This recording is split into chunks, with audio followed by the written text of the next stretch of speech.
Hello and welcome to all exam guide my dear all friends. आज हम बात कर रहे हैं करंट अफेयर्स की। जैसा कि मैं आपको बता दूं, आज हम आपके लिए लेकर आए हैं 14 एंड 15 जनवरी से रिलेटेड करंट अफेयर के बेस्ट क्वेश्चंस। तो जितने भी आप तैयारी कर रहे हैं कॉम्पिटिटिव एग्जाम की, आप सभी के लिए बहुत ही अच्छी खबर है। उनसे रिलेटेड नोटिफिकेशन और इम्पॉर्टेंट गाइडेंस की वीडियोज़ भी मैं लेकर आने वाला हूँ जल्दी ही ऑल एग्जाम गाइड चैनल पर। तो आप सब्सक्राइब कर लीजिए अगर आपने सब्सक्राइब नहीं किया है, आप नए हैं। और अगर आपने सब्सक्राइब कर लिया है तो बेल आइकन को भी क्लिक कर लीजिए, नोटिफिकेशंस आपको पहले मिल जाएं ताकि। तो दोस्तों, जैसा कि 14 जनवरी और 15 जनवरी की दोनों की एक साथ में इकट्ठी लेकर आया हूँ करंट अफेयर्स। इंपॉर्टेंट क्वेश्चंस जो आज के बन रहे हैं वो सभी पर हम बात करने वाले हैं इस पूरे वीडियो में। लास्ट तक वीडियो जो आपके लिए होगा हेल्पफुल होगा। तो बढ़ते हैं पहले क्वेश्चन की ओर। जो हमारा पहला क्वेश्चन हम आपके लिए लेकर आए हैं, पहला क्वेश्चन है जैसा कि आपकी स्क्रीन पे है। पहला क्वेश्चन, निम्न में से कौन सा भारतीय बल्लेबाज ऑस्ट्रेलिया के खिलाफ सभी प्रारूपों में 100 छक्के लगाने वाला विश्व का सबसे पहला खिलाड़ी बन गया है? दोस्तों, ऑप्शंस आपके सामने हैं। रविंद्र जडेजा, चेतेश्वर पुजारा, रोहित शर्मा, केदार जाधव। अगर आपको आंसर आता है तो नीचे कमेंट कीजिए। अगर आप अभी ये वीडियो देख रहे हैं तो इससे आपको एक प्रैक्टिस भी हो जाता है, जैसे कि आप एक मॉक टेस्ट चल रहा हो, आपका एक टेस्ट सीरीज चल रही हो। तो आप साथ के साथ क्वेश्चन सुनने के बाद आप आंसर दे सकते हैं, वरना हम बता देते हैं। इसका जो राइट आंसर है दोस्तों वो है रोहित शर्मा। जी हाँ दोस्तों, सी। रोहित शर्मा एक ऐसे भारतीय बल्लेबाज हैं जिन्होंने ऑस्ट्रेलिया के खिलाफ, जी हाँ दोस्तों, ऑस्ट्रेलिया के खिलाफ इन्होंने 100 छक्के लगाए थे। 100 छक्के लगाने वाले दुनिया का पहले खिलाड़ी बन गए हैं। एक देश के खिलाफ सबसे ज़्यादा छक्के लगाने के मामले में आप सभी जानते हैं, वेस्ट इंडीज़ के हमारे एक और खिलाड़ी हैं जिनका नाम है क्रिस गेल, जो सबसे आगे हैं इस लिस्ट में। उन्होंने 130 छक्के लगाकर वो बहुत बड़ा अपना एक एग्जाम्पल उन्होंने सेट किया हुआ है, एक रिकॉर्ड सेट किया हुआ है। तो रोहित शर्मा है भारत से जिन्होंने 100 छक्के लगाकर ये उपलब्धि प्राप्त कर रखी है। और किसके खिलाफ लगाया इन्होंने? ऑस्ट्रेलिया के खिलाफ। ठीक है, बढ़ते हैं दोस्तों नेक्स्ट क्वेश्चन की ओर। नेक्स्ट क्वेश्चन जो आपके लिए लेकर आए हैं, नेक्स्ट क्वेश्चन जो आपके लिए लेकर आए हैं वो है, भारतीय रिजर्व बैंक आरबीआई ने हाल ही में किस बैंक का लाइसेंस रद्द कर दिया है? तो दोस्तों, आरबीआई ने किस बैंक का लाइसेंस रद्द कर दिया है? ऑप्शंस आप देख सकते हैं और नीचे बता भी सकते हैं। महाराष्ट्र स्थित वसंत दादा नगरी सहकारी बैंक, देना बैंक, एक्सिस बैंक या इनमें से कोई नहीं? दोस्तों, इसका जो राइट आंसर है वो है महाराष्ट्र स्थित वसंत दादा नगरी सहकारी बैंक। ए इसका राइट आंसर है दोस्तों। भारतीय रिजर्व बैंक इसके बाद अपनी कारोबारी गतिविधियों को संचालित करने में कई तरह तरह से अपने नए नियम निकालता था, कई नॉर्म्स निकालते थे, जिसके दायरे में जो बैंक नहीं आते हैं या फिर वो उनके जो भी कागजाती कार्रवाई होती है वो पूरी तरह से नहीं होती है, तब ऐसे में भारतीय रिजर्व बैंक को इस तरह का मुख्य कदम उठाना पड़ता है। और ऐसा ही कदम उठाया है भारतीय रिजर्व बैंक ने वसंत दादा नगरी सहकारी बैंक के ऊपर, और इसका लाइसेंस जो है वो रद्द कर दिया है। जी हाँ दोस्तों, और इसकी वजह से अब उसको पूरे वो कार्रवाई करनी होगी और उसके बाद में ये इसका जो लाइसेंस रद्द किया है उसको छूट मिलेगी। बढ़ते हैं दोस्तों नेक्स्ट क्वेश्चन की ओर, जो एक और इम्पोर्टेंट क्वेश्चन आया है आपके लिए। केंद्रीय कैबिनेट ने किस एयर डिफेंस मिसाइल प्रणाली के निर्यात की मंजूरी दी है? दोस्तों, बहुत ही इंपॉर्टेंट क्वेश्चन है ये। कौन सी वो मिसाइल है? केंद्रीय कैबिनेट ने किस मिसाइल के लिए परमिशन दी है? तो इसका जो राइट आंसर है दोस्तों, अगर आपको आता है तो आप आंसर दे सकते हैं, अदरवाइज इसका राइट आंसर है बी। जी हाँ दोस्तों, आकाश। आकाश वो मिसाइल है, आकाश मिसाइल इसका पूरा नाम यहाँ लिखा जाएगा, आकाश मिसाइल। क्वेश्चन में आपको इस तरह से भी आ सकता है और पूरा नाम भी लिखा हुआ आ सकता है, आकाश मिसाइल। केंद्रीय मंत्रिमंडल ने आकाश मिसाइल को प्रणाली के निर्यात को मंजूरी दे दी है। बात करें ये 2014 में वायुसेना में शामिल हुई थी। कब शामिल हुई थी ये? 2014 में वायुसेना में शामिल हो गई थी ये मिसाइल। बता दें आकाश मिसाइल के बारे में। आकाश मिसाइल क्या होती है? आकाश एयर डिफेंस सिस्टम सतह से हवा में वार करने वाली एक बहुत बड़ी मिसाइल है। इसकी मारक क्षमता जो होती है वो होती है लगभग 25 किलोमीटर दूरी तक। जी हाँ दोस्तों, इसकी जो मारक क्षमता होती है, मारने की क्षमता जो होती है वो होती है 25 किलोमीटर तक की। आकाश मिसाइल मोस्टली लड़ाकू विमानों, क्रूज मिसाइलों और ड्रोन पर सटीक लक्ष्य साध सकती है। इसकी जो क्षमता होती है बिल्कुल डायरेक्ट निशाना लगाया जा सकता है इसके थ्रू लड़ाकू विमानों पर, क्रूज मिसाइलों पर और ड्रोन पर। और इतना ही नहीं, ये भारत की पहली स्वदेशी रूप से डिज़ाइन की गई एयर डिफेंस मिसाइल भी है। जी हाँ दोस्तों, भारत की पहली स्वदेशी रूप से डिज़ाइन की गई एयर डिफेंस मिसाइल भी यही है, आकाश मिसाइल। जी हाँ दोस्तों, तो बहुत ही अच्छी मिसाइल जो है आकाश मिसाइल, इसको केंद्रीय कैबिनेट ने प्रणाली निर्यात की मंजूरी दे दी है। ठीक है, बहुत ही इंपॉर्टेंट क्वेश्चन है, आप इसे अच्छे से देख लीजिएगा। नेक्स्ट क्वेश्चन मैं आपके लिए जो लेकर आया हूँ वो है, bureau of police research and development की रिपोर्ट के मुताबिक वर्तमान में देश भर में पुलिस बल में कितने प्रतिशत महिलाएं हैं। दोस्तों बहुत इंपॉर्टेंट ये क्वेश्चन है आपका, कितने प्रतिशत महिलाएं हैं। इसके ऑप्शंस हैं आपके सामने, ए 10.3%, 12.5, 16.5 और 17.8%। दोस्तों अगर आपको इसका आंसर आता है राइट तो आप नीचे कमेंट में आंसर दे सकते हैं, अदरवाइज इसका आंसर हम आपको बताते हैं। इसका राइट आंसर है ए 10.3% प्रतिशत।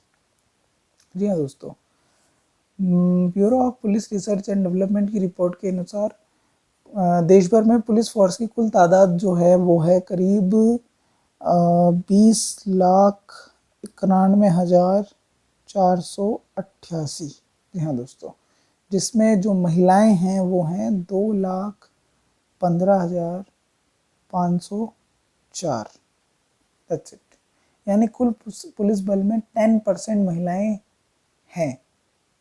और राज्य में बिहार पुलिस में महिलाओं की सबसे ज़्यादा 25.3 समझ लीजिए प्रतिशत हिस्सेदारी है। 25.3% सबसे ज़्यादा बिहार में है पुलिस। और उसके बाद बात करें तो हिमाचल प्रदेश, जहाँ महिलाओं की हिस्सेदारी जो है वो 19.15 है, 19.15%। इस तरह से ये क्वेश्चन बहुत ही इंपॉर्टेंट है, आपको अच्छे से देख लेना है। नेक्स्ट क्वेश्चन जो आज आपके लिए आया है वो है, अमेरिका के नवनिर्वाचित राष्ट्रपति जो बाइडेन ने निम्न में से किसे CIA का निदेशक नियुक्त किया है। अमेरिका के नवनिर्वाचित राष्ट्रपति बाइडेन ने निम्न में से किसे CIA का निदेशक नियुक्त किया है। आंसर दीजिए दोस्तों, अगर आपको पता है, हाल ही में ये न्यूज़ काफ़ी चर्चित है। इसका राइट आंसर है दोस्तों विलियम बंस, सी इसका राइट आंसर है। CIA का निदेशक नियुक्त किया गया है विलियम बंस को। और मनमोहन सिंह के कार्यकाल में भारत और रूस और जॉर्डन के राजदूत रह चुके हैं बंस, जब मनमोहन सिंह का कार्यकाल था, जब वो भारत के प्रधानमंत्री थे। और इन्होंने अमेरिका के बीच परमाणु समझौते में भी अहम भूमिका निभाई थी। 33 वर्षों का अनुभव है इन्हें और इस वजह से इनको चुना गया है। ठीक है, बढ़ते हैं दोस्तों नेक्स्ट क्वेश्चन की ओर। नेक्स्ट क्वेश्चन जो आपके लिए आया है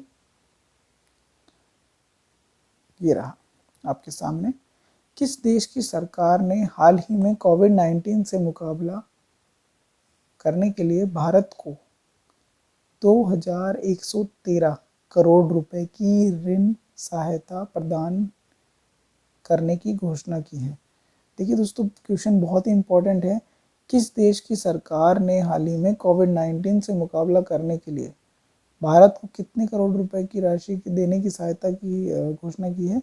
2,113 करोड़ की। तो बहुत इंपॉर्टेंट क्वेश्चन है और ऑप्शंस भी आपके सामने है यहाँ पर।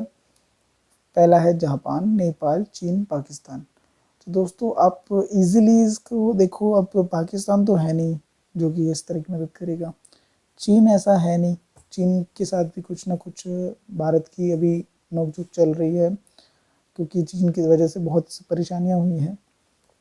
अब बचा नेपाल और जापान। तो दोस्तों बहुत इजीली आप इसको याद कर सकते हैं। इसका जो राइट आंसर है वह है जापान। जापान पहले से ही भारत के साथ मतलब कई तरह की योजनाओं में बहुत साथ दिया है जापान ने। पिछला अगर आप इतिहास के बारे में कुछ जानते हैं तो इजीली आप इसको एज्यूम कर सकते हैं, जापान इसका राइट आंसर है। 2113 करोड़ रुपए की ऋण सहायता प्रदान करने की घोषणा कर दी है। ठीक है, इस प्रकार कोविड प्रकार के आधिकारिक विकास सहायता जो है गरीबों और कमज़ोर परिवारों को दी जाएगी भारत में। आप जानते हैं कितनी ज़्यादा कोविड में हमारे भारत में परेशानियों का सामना करना पड़ा है गरीब और मजदूरों को, झोपड़ियों में रहने वालों को। बढ़ते हैं दोस्तों नेक्स्ट क्वेश्चन की ओर। नेक्स्ट क्वेश्चन आपके लिए लेकर आए हैं, निम्न में से किस केंद्रीय मंत्री ने कोयला खदानों के संचालन के लिए सिंगल विंडो क्लियरेंस सिस्टम की शुरुआत की है? तो दोस्तों कौन सा है, बताएं आप, किस केंद्रीय मंत्री ने ये घोषणा की है? तो बहुत ही इजी इसका आंसर है, आपके सामने है स्क्रीन पे। जो हमारे गृह मंत्री हैं, कौन है हमारे गृह मंत्री? अमित शाह। जी हाँ दोस्तों, डी इसका राइट आंसर है। केंद्रीय गृह मंत्री अमित शाह ने कोयला खदानों के संचालन के लिए सिंगल विंडो क्लियरेंस सिस्टम की शुरुआत कर दी है। साथ ही में गृह मंत्री बोलते हैं मोदी सरकार लगातार कोयले क्षेत्र में पारदर्शिता लाने का काम कर रही है।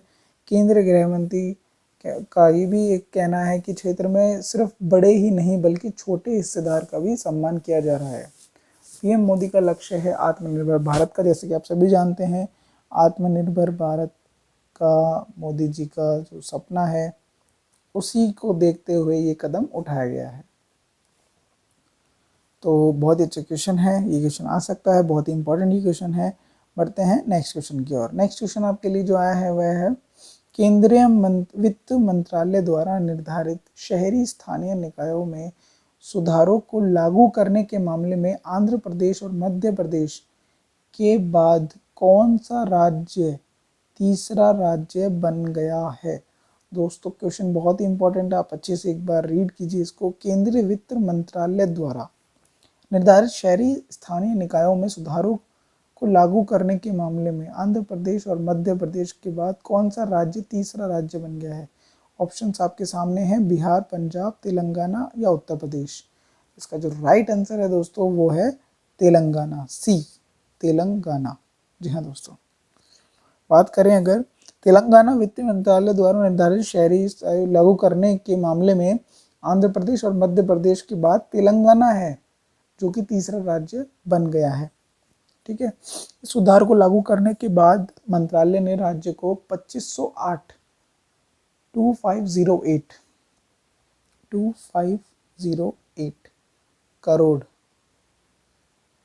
करोड़ रुपए के अतिरिक्त कर्ज लेने की अनुमति दे दी है।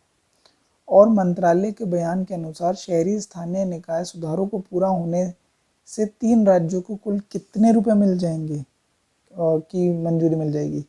7406 करोड़ रुपए की अतिरिक्त उधारी की मंजूरी दी गई है। तो ये क्वेश्चन आपको याद कर लेना है, बहुत ही अच्छा क्वेश्चन है और ये क्वेश्चन आ सकता है। बढ़ते हैं नेक्स्ट क्वेश्चन की ओर। नेक्स्ट क्वेश्चन जो कि बहुत ही इंपॉर्टेंट है, ये देखिए, वैश्विक आतंकवाद सूचकांक ग्लोबल टेररिज्म इंडेक्स 2020 के अनुसार आतंकवाद से प्रभावित देशों की सूची में भारत किस स्थान पर है? आप दोस्तों भारत में भी बहुत आतंकवाद है, आप सभी जानते हैं अच्छे से इस चीज़ को। तो कौन से नंबर पर हमारा देश भारत पहुंच गया है ग्लोबल टेररिज्म इंडेक्स? ये फोटो में आप जो देख रहे हैं ये वो इंडेक्स होता है जो हर साल लॉन्च होता है। इसमें ग्लोबल टेररिज्म इंडेक्स 2020 में भारत का जो स्थान है वो कौन सा है? भारत का जो स्थान दोस्तों है वो मैं बता दूं आपको, ऑप्शंस 8वां, 9वां, 7वां, 10वां। तो भारत का स्थान हो गया है 8वां। 8th नंबर पे आता है इस इंडेक्स की सूची में भारत। रीज़न बहुत ही सारे हैं। आतंकवाद से प्रभावित देशों का आंकलन करने के लिए पहली बात तो ये सूची बनाई गई है, और उससे पहले हम बात करते हैं ग्लोबल टेररिज्म इंडेक्स के बारे में। तो दोस्तों ग्लोबल टेररिज्म इंडेक्स कौन बनाता है? ये बनाता है institute for economics and peace, जिसे कि बोला जाता है IEP। ठीक है, ये भी एक क्वेश्चन आ सकता है। IEP द्वारा वार्षिक रूप से ग्लोबल टेररिज्म इंडेक्स प्रकाशित किया जाता है। कौन इसे पब्लिश करता है? IEP। ठीक है, अब बात करें कि इसका मुख्यालय कहाँ पर है, तो इसका मुख्यालय है ऑस्ट्रेलिया में। ठीक है, इसका मुख्यालय कहाँ पर है? ऑस्ट्रेलिया के सिडनी में। इतना डिटेल से आपको मैं बता देता हूँ, ऑस्ट्रेलिया के सिडनी में। ठीक है, अब इसमें कितने देशों पर स्टडी की गई है इस बुक में, ये भी सवाल आपके लिए इम्पोर्टेंट हो सकता है, क्योंकि ये वाला सवाल ना आप दोस्तों बहुत ही इम्पोर्टेंट है। तो इसमें कुल 163, जी हाँ दोस्तों, 163 देशों पर स्टडी की गई है, उसके मुताबिक इसको जारी किया जाता है। अब ये बताएं आप कि सबसे पहले ये ग्लोबल टेररिज्म इंडेक्स कब लॉन्च की गई थी, कब पब्लिश की गई थी? ठीक है, कब जारी किया गया था? तो ये जारी किया गया था सबसे पहले सर्वप्रथम 2012 में। ठीक है, अब ये हम बात करें अगर कि भारत अगर 8th रैंक पे है, 8वें नंबर पे आता है, तो पहले दूसरे तीसरे टॉप 10 में आपको बता देता हूँ, जो कि टॉप 10 की जो रैंकिंग है उसमें कौन कौन है। तो पहले नंबर पे जो आता है दोस्तों इस लिस्ट में, मैं लिस्ट बनाई है आपके लिए, ये रही।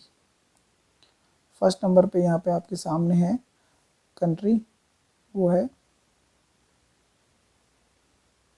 देख सकते हैं, फर्स्ट नंबर पे है अफ़गानिस्तान, सेकंड नंबर पे है इराक, थर्ड नंबर पे है नाइजीरिया, फोर्थ नंबर पे है सीरिया, और फिफ्थ नंबर पे है सोमानिया, सिक्स नंबर पे है यमन, और सेवन्थ नंबर पे है पाकिस्तान। उसके बाद 8th नंबर पे आता है इंडिया। आप देख सकते हैं इस लिस्ट में इजीली। तो इस तरह से आप के लिए बहुत इंपॉर्टेंट क्वेश्चन है ये। बात करें अगर भारत के पड़ोसी देश कौन कौन से हैं और वो कौन से नंबर पे आते हैं, तो भारत के पड़ोसी देश हैं श्रीलंका, वो आते हैं 20वें नंबर पे इस इंडेक्स में। जो इंडेक्स है हमारा ग्लोबल टेररिज्म इंडेक्स, इसमें हमारे भारत के जो पड़ोसी देश हैं श्रीलंका, वो 20th नंबर पे आते हैं। उसके बाद नेपाल, वो 27वें नंबर पे आते हैं, और उसके बाद में बांग्लादेश, भारत का पड़ोसी देश, वो 33वें नंबर पे आता है, और फिर है चीन 53वें नंबर पे आता है, और फिर है भूटान जो कि 135वें नंबर पे आता है। तो ये भी क्वेश्चन बहुत ही बहुत इंपॉर्टेंट है, आपको अच्छे से इस क्वेश्चन को अच्छे से पढ़ लेना है। ठीक है, बढ़ते हैं दोस्तों नेक्स्ट क्वेश्चन की ओर। बहुत ही अच्छा क्वेश्चन आया है ये भी, उत्तराखंड। अब दोस्तों मैं जो क्वेश्चन लेकर आ रहा हूँ, ये क्वेश्चंस रिपीट हो रहे हैं, जैसे कि अलग अलग राज्यों के बारे में आपसे मैं पूछने वाला हूँ। उत्तराखंड हो गया, तेलंगाना हो गया, हिमाचल प्रदेश हो गया, कि वहाँ के चीफ जस्टिस कौन बने हैं। ये क्वेश्चन बहुत इंपॉर्टेंट है क्योंकि अभी भी इनमें चेंजेस हुए हैं, तो हाल ही में ये क्वेश्चन बहुत ही अच्छा हो सकता है जीके के लिए, करंट अफेयर के लिए। ठीक है, तो पहला क्वेश्चन जो आया है वो है, उत्तराखंड हाईकोर्ट के नए चीफ जस्टिस का नाम बताइए। तो दोस्तों ऑप्शंस आपके सामने हैं, के राहुल शर्मा, जितेंद्र कुमार माहेश्वरी, राघवेंद्र सिंह चौहान, या अनूप अवस्थी। दोस्तों राइट आंसर जो है वो है, उत्तराखंड की अगर बात हो रही है तो इसका राइट आंसर है राघवेंद्र सिंह चौहान, सी इसका राइट आंसर है। जी हाँ दोस्तों, अब बात करें उत्तराखंड की, तो उत्तराखंड के मुख्यमंत्री का नाम क्या है, ये भी क्वेश्चन आ सकता है। उनका नाम है त्रिवेंद्र सिंह रावत, त्रिवेंद्र सिंह रावत। अब एक और क्वेश्चन आ सकता है, राज्यपाल कौन है वहाँ की, बेबी रानी मौर्य। जी हाँ दोस्तों, कौन है राज्यपाल, ये रहा बेबी रानी मौर्य। ठीक है, अब आपके लिए क्वेश्चन आता है उत्तराखंड के पहले, आंध्र प्रदेश। आंध्र प्रदेश उच्च न्यायालय का मुख्य न्यायाधीश चीफ जस्टिस किसे बनाया गया है। ऑप्शंस आपके सामने हैं, बताएं अगर आप जानते हैं। के राहुल शर्मा, अनिल विज, अरूप कुमार गोस्वामी और अनूप अवस्थी। तो इसका जो राइट आंसर है वो है अरूप कुमार गोस्वामी, सी इसका राइट आंसर है। ठीक है, अब बात करें कि इससे पहले यह सिक्किम हाई कोर्ट के चीफ जस्टिस थे और 31 दिसंबर 2020 को इन्होंने जिम्मेदारी ले ली है और वह 2011 में गुवाहाटी हाई कोर्ट में अतिरिक्त न्यायाधीश के रूप में 2012 में स्थायी न्यायाधीश नियुक्त किए गए थे। अब जैसे कि बात हो रही है आंध्र प्रदेश की, तो आंध्र प्रदेश के मुख्यमंत्री कौन है? YS जगनमोहन रेड्डी और राज्यपाल कौन है? बिश्वा भूषण हरिचंदन। ठीक है, बढ़ते हैं नेक्स्ट क्वेश्चन की ओर। नेक्स्ट क्वेश्चन जो आपके लिए आया है, मध्य प्रदेश हाईकोर्ट के नए चीफ जस्टिस कौन हैं? विश्वेश्वर प्रसाद सिंह, विप्लम्ब देव, राहुल महर्षि या मोहम्मद रफ़ीक। राइट आंसर आपको बताना है, तो राइट आंसर जो है डी, मोहम्मद रफ़ीक। जी हाँ दोस्तों, राइट आंसर है मोहम्मद रफ़ीक। बात करें मोहम्मद रफ़ीक की, तो इससे पहले वो कहाँ के थे? इससे पहले मोहम्मद रफ़ीक ओडिशा के चीफ जस्टिस थे। और ये जो मध्य प्रदेश है, मध्य प्रदेश के बारे में अगर बात करें तो वहाँ के मुख्यमंत्री अभी कौन है? वहाँ के मुख्यमंत्री हैं शिवराज सिंह चौहान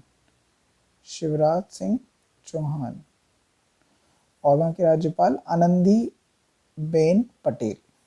ठीक है, नेक्स्ट क्वेश्चन जो आपके लिए है, मद्रास हाईकोर्ट के नए चीफ जस्टिस कौन हैं?